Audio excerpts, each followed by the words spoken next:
பழங்குடியின மக்களுக்கு உண்டான தொழிலே அவர் செஞ்சு காட்டினார். உண்மையிலே இந்த காலத்துல காற்று புகாத இடத்துல கூட கரணி புகுத இந்த காலத்துல இன்னும் உடலை வருத்தி அந்த வாழ்வாதாரத்துக்காக நீங்க செய்கின்ற இந்த தொழில் உண்மையிலே எனக்கு வேதனை அளிக்கின்றது.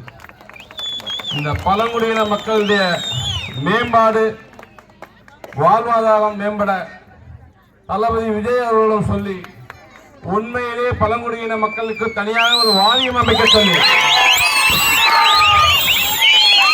அந்த வாரியத்திலே பழங்குடியின மக்களே தலைவராக்க சொல்லி உங்கள் வாழ்வாதாரம் மேம்பட அனைத்து உதவியும் கண்டிப்பாக நான் செய்வேன் என்று இங்கு உள்ள ஆண்டவன் ஆணையாக சொல்கிறேன். உங்கள் வரவேற்புக்கும் உங்கள் நெஞ்சார்ந்த நம்பிக்கைக்கும் எனது உங்கள் தாழ்வடைந்த வணக்கங்கள், வாழ்த்துக்கள். என்றென்றும் இந்த உரை சக்திமங்கலம் ஊராட்சி எல்கேடி நகர் சாட்டேரி காலனை என் உயிர் உள்ளவரை மறக்க மாட்டேன். என்றென்றும் உங்களோடு வாழ்வேன், உங்களோடு இணைந்து பயணிப்பேன். உங்கள் வாழ்க்கை மேம்பட வருகின்ற 5 ஆண்டுகளுக்குள் நீங்கள் ஒரு நிரந்தரமான ஒரு வாழ்வாதாரம் கிடைக்க கண்டிப்பாக பாடுபடுவேன்.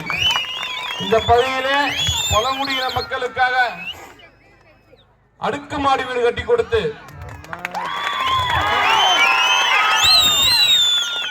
உங்களது வாழ்க்கை தரம் உயர்த்த உங்களுக்கு உண்டான நலத்திட்டங்கள் அனைத்தையும் செய்து தர தளபதி அவர்களிடம் கண்டிப்பாக வலியுறுத்துவேன் என்று கேட்டு உங்களுடைய வரவேற்புக்கு மீண்டும் வருவேன் நன்றி கூறி தாழ்வணிந்து வருகிறேன். நன்றி, வணக்கம்.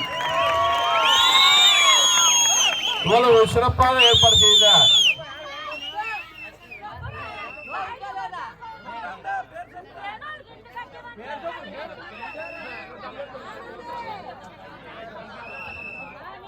இந்த பகுதியில் உள்ள மூன்று வகையான பழங்குடியின மக்கள் உள்ளனர் என்று சொன்னார்கள்.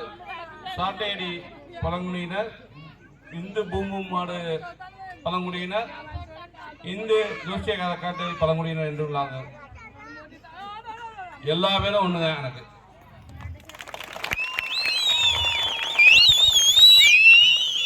உங்கள் வாழ்வாதாரம் உயரும் வரை கண்டிப்பாக போராடுவேன். உங்களோடு தோல் நிற்பேன். மீண்டும் அடுத்த முறை நான் வரும்போது சட்டமன்ற உறுப்பினராகி நன்றி தெரிவிக்க வரும்பொழுது இந்த பகுதியில் அடுக்குமாடி வீடு கட்டி உங்களுக்கெல்லாம் வீடு ஒதுக்குவதற்கு அந்த உத்தரவு நகலோடு வருவேன், ஆர்டர் காப்பியோடு வருவேன். இதுல எந்த மாற்று கருத்தும் கிடையாது, எந்த ஒரு பொய்யான வாக்குறுதியும் கிடையாது. தளபதி சொல்லாததை செய்ய மாட்டார். வாக்குறுதிகள் கொடுத்தா கண்டிப்பா நிறைவேற்றுவார். இன்றைய ஆட்சியாளர்கள் மாதிரி கிடையாது. அவருக்கு பொய் பேச தெரியாது, நேர்மையாக உழைக்கக்கூடிய ஒரு தளபதி. அந்த தளபதிக்கு அவர் முதலமைச்சராக நீங்கள் எல்லோரும் ஒற்றுமையாக இருந்து 23ஆம் தேதி இந்த சாட்டடி காலனியில் உள்ள அத்துணை ஓட்டுகளும்